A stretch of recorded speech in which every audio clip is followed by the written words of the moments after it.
Welcome to the installation guide for the Rhino 500 low-profile septic tank manufactured by Rotoplastics Trinidad Limited. Before you begin digging, there are some important factors to consider. First, carefully select the location for the hole. Take note of any nearby trees with large roots, soil type, and location of the water table. Also consider how the tank will be accessed for maintenance. The hole should measure 98 inches long, 65 inches wide, and 62 inches deep. It is crucial to ensure the base is firm and level.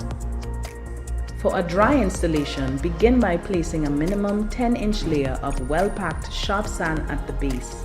Position the tank in the hole, ensuring the inlet and outlet are correctly placed.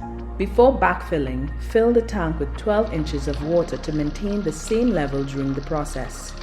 Backfill evenly around the tank in 12-inch layers using rounded 3/8 to ½ inch aggregate.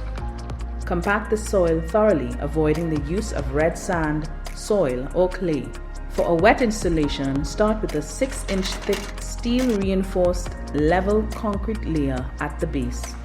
Add well-packed sharp sand until both layers reach 10 inches in thickness. Place the tank in the hole and fill it with 12 inches of water before backfilling with concrete. Maintain the water level to match the concrete, ensuring a minimum thickness of 10 inches. Remember, backfill uniformly around the tank to avoid uneven pressure. Keep a minimum 6-inch backfill cover at the top and ensure the tank inspection port remains accessible. Avoid placing heavy loads directly above the tank or within a 10-foot radius. Finally, remember that the Rhino 500 and 750-gallon low-profile septic tank is designed for underground use only.